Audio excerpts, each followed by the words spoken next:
I completely transformed this house behind me in under 2 months, and I'm gonna do a full step-by-step breakdown of the entire process and all the numbers involved, including how much money I made. So watch till the end. So I got this deal from my text message marketing where I have my virtual assistant send out text messages to the probate list. So probate is the legal process in which an heir or an executor of an estate has to go through with the court in order to inherit and take ownership of the assets of the person that passed away. Now, I first texted this seller in February of 2024, and he was not ready to sell yet because he had just started the probate process.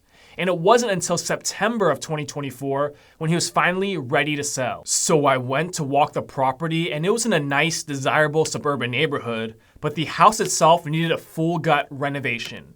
Everything was original from 1970. There was a roof leak, it needed foundation repairs. It was just gonna be a huge undertaking. So after walking the property and running my numbers, I decided to offer the seller $190,000 cash. I figured that I would spend about $80,000 to renovate it and then sell it for $350,000. However, the seller was wanting $230,000 cash.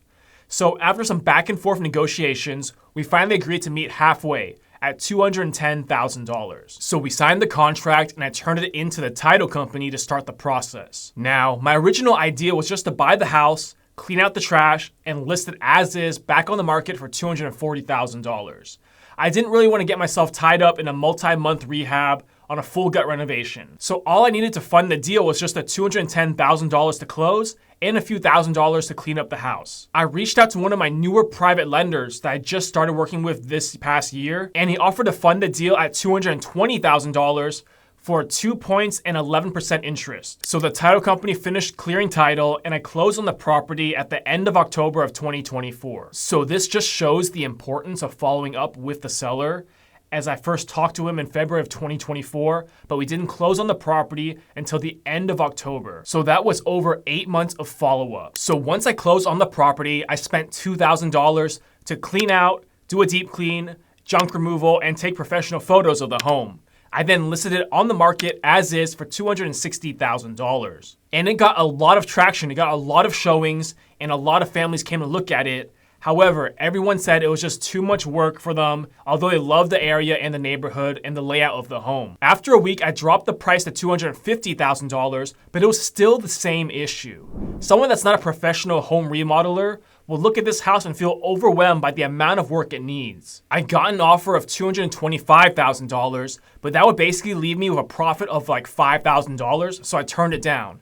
And after 2 weeks, I decided to pivot and renovate the home myself and then resell it as a fully fixed up home. So I went back to the house and walked it again, and I wanted to modernize the space. So I decided to open up some walls to the living room and the kitchen to make it feel like a more open floor plan and more spacious. I also didn't like how the primary bathroom was super tiny and cramped, and how there was an extra half bathroom in the laundry room that didn't really make any sense. However, every other home in that subdivision had the same 4-bedroom, 2.5 bathroom setup, and normally more bedrooms and bathrooms increases the value of the home. So for several days, I debated in my head, should I remove an extra bedroom to make a larger primary bathroom? And should I delete that half bathroom in the laundry room because it didn't really make any sense that it was there? Because in my original $80,000 renovation budget, I wasn't planning on rearranging the layout and moving all the drain lines and water lines in the primary bathroom for a whole different layout. But at the end of the day, I decided it would be a much better layout and feel to the home if the primary bathroom was bigger. So by removing that 4th bedroom, I was able to add a second walk-in closet to the primary bedroom and triple the size of the primary bathroom. And this size increase allowed me to add features like a freestanding tub and an oversized shower. I also got rid of the half bathroom in the laundry room to add custom mudroom bench and shelving for a nice, cool design. So for the first step of the remodel, I ordered a 40-yard roll-off dumpster for all the trash from the demolition. And that roll-off dumpster cost me $750. Normally, I would go straight into demo and then foundation. However, there was already multiple leaks in the roof, and I wanted to stop any further damage from the water coming in, so I decided to replace the roof first. So my roofing contractor charged me $7,900 for complete roof replacement of the house and the detached garage. That's labor and material, ripping off the old roof and old underlayment, and installing new underlayment and Tamco 30-year architectural shingles. The total roof size of the home and the detached garage was just under 30 squares. Normally, you want to do the roof after foundation repairs, but there was a lot of heavy rain coming up in the forecast, and I wanted to stop any more water damage to the inside of the home. While the roofers were working on the roof on the outside, I had my contractor start the demolition on the inside, and my contractor charged me $2,500. He ripped out the entire kitchen, the half bath and the laundry room, and both bathrooms, and opened up some walls. Next, I got quotes on repairing the pool in the backyard or demolishing it. And I found out it was in actually really bad shape, and the pool company gave me two options. One, he could repair the pool, have it perfectly new again, but that would cost $25,000. And the other option was just to demolish it and fill it in back with dirt, and that was only $9,000. Now, I had not budgeted this much money for the pool because I thought it only needed several $1,000s of repairs. So repairing the pool at $25,000 was way out of the budget and a no-go, so I told him to just demolish the pool for $9,000. At this time, I also took measurements of all the windows because a lot of them were custom sizes, and I placed the order with my window supplier because it takes them about 3 weeks to turn around and have the new windows ready. Now, the foundation was a lot worse than I had imagined. My foundation contractor walked the house, and he determined it needed 43 piers on the inside and outside of the home to make it level again. And he charged me $12,500. I had budgeted maybe $8,000 to $9,000 for foundation, so this was way over budget, but it had to be done. So the pool demo was really quick. It took the guy 3 days to knock it out. However, for the foundation, it took almost 2 whole weeks because there was a lot of weather delays as well. As I had mentioned with the roof replacement, a lot of heavy rain came up the following week and really delayed my guys working on the foundation. So the next step was framing. I didn't like some of the layout of the house, so I decided to rearrange it. And actually where I'm standing right now used to be a wall that made it very claustrophobic right when you walked into the property. So I opened up this space, so right when you come in from the front door, you see the entire living room and it feels a lot more spacious and open. And for the framing changes, he charged me $1,750. Once the framing was complete, my plumber was able to come in and replace all the water and drain lines in the house, on top of rerouting and adding new drain lines by breaking out concrete for the new primary bathroom setup, and replacing the water heater. And he charged me $8,000 labor and material. That means he paid for all the water lines, drain line material, and the water heater material. The only thing I would pay for is just the fixtures, like the faucets, the toilets, the tubs, the dishwashers, etc. While the plumber was working on the inside, I had my landscaper come out and remove a giant tree trunk at the front of the property, as well as some smaller trees around the property, and he charged me $1,400. At the same time, I had my painter paint the exterior of the home for $2,300. I decided to paint the home this early on in the process because since I was changing out all the windows, he didn't have to spend extra time and labor to block off and seal off all the windows before painting. He can just spray everything one time, and it didn't matter if he sprayed it over the windows because I was changing them out anyways. So once the plumber finished, my HVAC guy came in and changed all the ducts and the plenum of the central AC system. The actual units were okay and were functioning fine, but the ducts were all very damaged. So he charged me $4,500 to replace all the ducts. And once that was done, my electrician came in and ran the wires for all the new recessed lights and new fixtures I was wanting in the home, and he charged me $3,000 for that. So the electrician covered all the labor and material for the wires, but once again, I had to buy the fixtures, and all the light fixtures for the house ran $1,500. All the windows are double paned, low E windows, so they're more energy efficient. And I got them from a local wholesale supplier here in Houston, which helped me save a lot of money, as some of them were custom sizes, being how old the house was. And the materials was the most expensive part. The materials ran $2,800, and just the labor to replace the windows was $1,800. Once the windows were replaced, I could finally put up the insulation and install the new drywall. The drywall took a week because during this time it was really cold weather and it took longer time for the mud and the texture to set and dry. They had to replace quite a lot of drywall, especially in the ceilings where all the roof leaks were, and there was a lot of wallpaper in the bathrooms and in the dining room. My contractor charged me $9,550 for the labor and material for drywall and painting the interior of the home. I used the same off-white color for both the walls and the ceiling, so it saved on labor for the painters as they can paint both the same color, and a lot of the drywall in the bedrooms were pretty good condition, so all I had to do was paint over it. This helped save me on labor costs and material costs on the drywall and painting. After the drywall, my carpenter came in and installed the trim and doors and the kitchen cabinets of the home, while my tile guy started the waterproofing and tile of the bathroom showers. So my tile guy charged me $4,000 for just labor, and that included tiling both bathrooms, the kitchen backsplash, and the laundry room floor.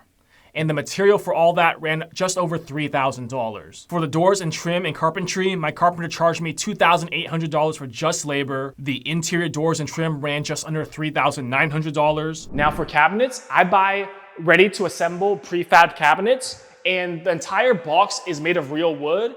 It's just the doors itself are made of medium density fiberboard or MDF, but they come with soft close hinges already, and they already come in the color white, so I don't have to paint them. And the cabinets cost me $2,000 for the material, and my carpenter charged me $500 to install all the kitchen cabinets. And then the quartz labor and material for the kitchen countertops was also $2,500. Once all that was finished, it was time to trim out. So my plumber came back and installed the faucets, the freestanding tub, and the toilets, while my electrician installed all the light fixtures, and my HVAC guy installed the AC grills and thermostat. Now, miscellaneous items like the bathroom mirrors ran $270, doorknobs ran $500, and the custom shower glass for the primary bathroom was $1,500. On the outside, I had my landscaper put down new sod in the backyard where the pool was covered up, and then flowers and plants and mulch in the front of the house. And he charged me $3,000 labor and material. Then the flooring contractor came in and he installed LVP floors. The flooring cost me $8,200, and let me break it down. So I bought the vapor barrier that goes underneath the floors at Home Depot for $330. After that, I got Mohawk LVP floors from Costco, and the material ran $5,200. My flooring guy just charges me $1 a square foot for labor. So he installed all the floors for $2,000. Now for the quarter round, he charged me $700 labor and material. And lastly, I had the appliances delivered from Home Depot. The appliances ran $1,650 for the range, dishwasher, and vent hood. I don't include refrigerators in any of my flips because many people are very picky on which refrigerator they want, and it's not normal to have them included, at least here in Houston, Texas. So a little design thing I like to do in all my flips and new builds is I put these acoustic wood panel accents underneath the island. And I like putting it here because it's not too in your face or it's not too excessive. And it kind of blends in the floors with the kitchen and gives it a nice look without being too obvious or too in your face. So it's a very cheap way to add a little customization to the house to make it stand out and to make it sell better. So I was all in at just under $110,000, which was $30,000 over my budget. This was mainly due to me changing the layout by deleting that extra bedroom and tripling the size of the bathroom and choosing some nicer finishes for the home. The entire renovation process took just over 9 weeks. So now it was time to sell the home. I went back and looked at the sales comps. Remember, originally I had thought I could sell the home for $350,000. However, after making the layout way more functional and tripling the size of the primary bathroom, as well as putting much nicer finishes, I really felt I had a much nicer product by far than anyone else in the subdivision. So I decided to push for $420,000. Yes, I was really hesitant initially to raise the price $70,000, but I really felt justified looking at the comps and what was selling. There was just no other home in the subdivision that sold in the last year or currently active that came anywhere close to my house. And remember, this subdivision and this neighborhood was very desirable in a good school district in a good location. So I got professional photos done and I listed it for $420,000. However, I got no showings and no traction the entire first week it was listed. This started to get me worried and I considered a price drop. However, I had a realtor go out there and host an open house over the weekend. And there was actually a lot of traction and a lot of people came by for the open house, and that's when interest started to pick up. The feedback from the showings was that the double walk-in closets in the primary bedroom was a huge hit with everyone. Several realtors from the open house said they would be submitting an offer on behalf of their clients. And on Monday, I got an offer for $400,000 and one for $405,000.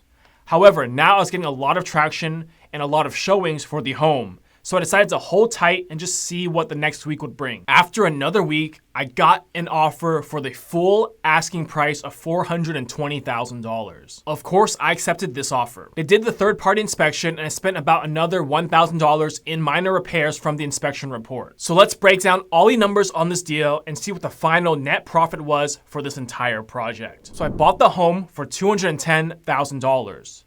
Next, the renovation cost me $110,000 and took me over 9 weeks. During those 9 weeks, I had holding costs that came out to $15,000. And the majority of that was the interest payments to my private money lender. I sold the house for $420,000 and the realtor commissions and closing costs ran $17,700. So that left me with a net profit of $67,300. I rarely do full gut renovations nowadays because it's a lot more risky. However, this house was not selling as is, and I only was looking at a $5,000 profit selling it as is, and I ended up making a much larger profit and everything worked out. It was a big risk to change this home from a 4-bed, 2.5 bath house to a 3-bedroom, 2-bathroom house, especially when every other home in the neighborhood was selling as a 4-bed, 2.5 bath. However, that risk was well worth it because it increased the function and the layout of the home and made it a lot more modern. If you are interested in real estate or flipping houses, remember, every deal has its risk. However, if you can think on your feet and adjust, you can make some big profits. Comment below any questions you have on this deal, or please feel free to share your experiences flipping houses.